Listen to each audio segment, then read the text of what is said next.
Hello दोस्तों, आज मैं आप लोगों को सुनाने जा रहा हूँ दो विद्वानों की कहानी। बहुत पुरानी बात है। एक गांव में दो लड़के रहते थे। एक का नाम ज्ञानवान और दूसरे का नाम बुद्धिमान था, लेकिन दोनों पढ़ने लिखने में बहुत कमज़ोर थे। दोनों के माता पिता उनको लेकर बहुत परेशान थे। उन्होंने ज्ञानवान और बुद्धिमान को अच्छी शिक्षा देने के लिए बनारस भेज दिया।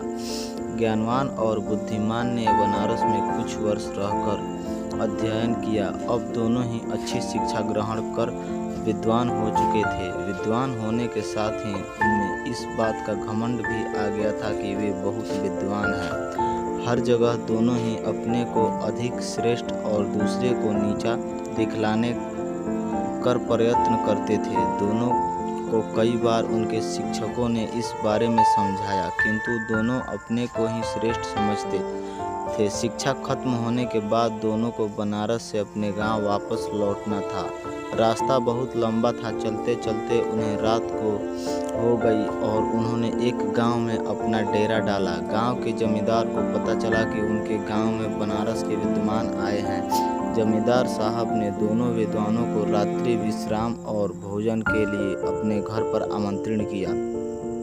ज्ञानवान और बुद्धिमान दोनों जमींदार के घर आ गए। जमींदार ने दोनों के रुकने का अलग अलग व्यवस्था की और स्वादिष्ट पकवान बनवाए। जमींदार पहले ज्ञानवान के पास गया और हालचाल जाना। जमींदार पहले तो ज्ञानवान से बहुत प्रभावित हुआ, किंतु अपने घमंड और बुद्धिमान को नीचा दिखाने के लिए ज्ञानवान जमींदार से बोला, बुद्धिमान तो नाम का बुद्धिमान है। इतने दिन बनारस में रहकर भी वह कुछ नहीं सीखा और अभी भी गधा ही है। ज्ञानवान की बातें जमींदार को अच्छी नहीं लगी। ज्ञानवान से मिलने के बाद वह बुद्धिमान से मिलने गया। बुद्धिमान ने भी ज्ञानवान की तरह ही बातें की और कहा, ज्ञानवान को कोई ज्ञान नहीं है और वह तो बैल है जिसे कुछ नहीं आता। जमींदार दोनों से बहुत निराश हुआ और कुछ देर पश्चात उसने ज्ञानवान और बुद्धिमान को भोजन के लिए बुलाया। दोनों भोजन के लिए आए और जब दोनों को थालियाँ परोसी गई तो थाली में घास भूसा था।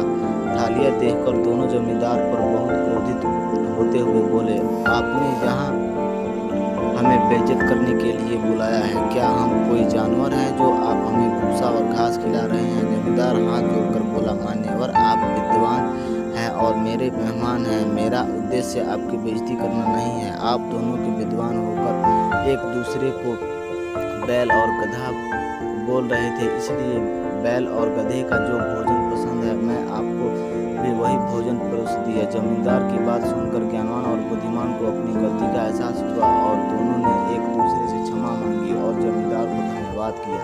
जमींदार ने भी दोनों को स्वादिष्ट पकवान खिलाए और दोनों की खूब आव भगत किया। शिक्षा कोई कितना ही बड़ा विद्वान क्यों न हो, अगर दूसरे को नीचा दिखलाने का प्रयत्न करता है तो उसे भी